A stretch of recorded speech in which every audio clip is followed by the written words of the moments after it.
Assalamualaikum warahmatullahi wabarakatuh. Halo sahabat kanal pengetahuan Islam. Kali ini kita akan membahas hukum sesajen dalam Islam. Bagaimana Islam mengadopsi budaya dan tradisi yang ada di Nusantara? Apakah Islam anti budaya atau Islam anti tradisi? Tak bisa dipungkiri, sesajen merupakan budaya dan tradisi yang secara turun-temurun di Indonesia. Para ulama menyatakan fenomena sesajen sejatinya memiliki dua dimensi hukum yang tergantung pada pelakunya. Sesajen bisa dihukumi sebagai tindakan haram apabila niat pelakunya untuk berlindung pada jin dan makhluk halus. Pasalnya, itu adalah perbuatan syirik yang dihukumi sebagai dosa besar. Dalam Islam, tindakan syirik perbuatan terkutuk sebab hanya Allah tempat meminta pertolongan. Pada sisi lain, sesajen jadi dihukumi mubah.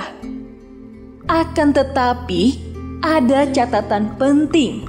Hewan yang disembelih, makanan yang disajikan, dan sajian yang diberikan semata-mata untuk mendekatkan diri pada Allah Subhanahu wa Ta'ala dan memohon pertolongan Allah Subhanahu wa Ta'ala agar terhindar dari gangguan dan teror makhluk halus.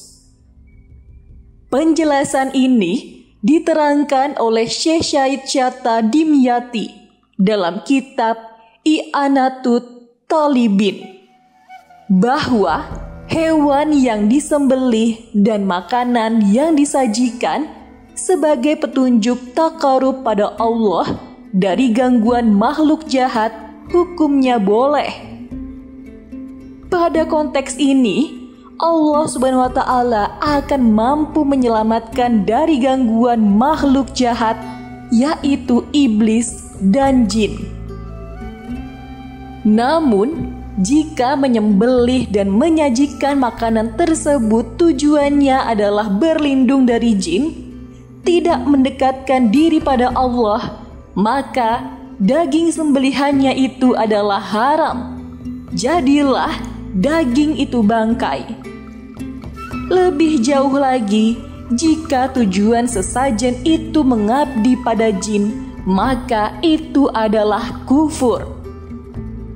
Bahkan, jika menyembelih hewan dengan tujuan mendekatkan diri dan ibadah kepada jin, maka ia telah menjadi kafir. Sementara itu, Ibnu Hajar Al-Haytami dalam kitab Tuhfatul Muhtaj menyatakan penyembelihan hewan untuk tujuan takarub pada Allah Subhanahu wa Ta'ala, maka hukumnya boleh. Berikut ini penjelasan Ibnu Hajar.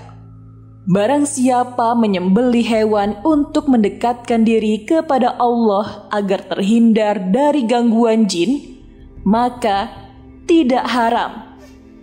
Atau menyembelih dengan tujuan kepada jin, maka hukumnya haram. Hal ini sebagaimana dijelaskan dalam sebuah hadis bahwa jin dan makhluk halus lainnya memakan tulang dan daging. Suatu saat Rasulullah dimintai bekal makanan oleh sekelompok jin. Rasulullah lalu bersabda, sebagaimana diriwayatkan oleh Imam Muslim, untuk kalian atau golongan jin, segala tulang hewan yang disebut nama Allah yang kalian dapatkan masih banyak dagingnya. Dan setiap kotoran binatang adalah makanan untuk binatang kalian atau golongan jin. Oleh karenanya, janganlah atau golongan manusia beristinjak dengan keduanya, sebab keduanya adalah makanan saudara-saudara kalian. Itulah hadis yang menjelaskan terkait bahwa jin dan makhluk halus lainnya ternyata menyukai tulang dan daging. Untuk itu, pelbagai sedekah yang telah diberikan pada jin dan makhluk halus tidak termasuk tindakan mubazir. Sementara itu, Ibnu Taimiyah dalam kitab Daqaiq at-Tafsir al-Jami' Tafsir Ibnu Taimiyah menyebutkan bahwa pelaksanaan nahi munkar tidak diperbolehkan dengan kekerasan, tidak diperbolehkan juga dengan ujaran kebencian dan caci maki. Lebih lanjut, yang berhak melakukan nahi munkar adalah pemerintah. Untuk itu, tidak boleh dengan menggunakan cara-cara yang melampaui batas seperti perusakan dan anarkis. Pendekatannya harus dengan penuh pengetahuan, pendekatan sabar, dan lemah lembut. Mengubah kemungkaran harus dilakukan dengan cara yang dapat dibenarkan, meliputi pemahaman tentang baik buruk, memiliki kasih sayang, kesabaran, niat yang lurus, berperilaku moderat, dan tindak ekstrim. Demikian itulah tadi pembahasan mengenai hukum sesajen dalam Islam. Semoga informasi ini dapat menambah pengetahuan kita tentang Islam. Wassalamualaikum warahmatullahi wabarakatuh.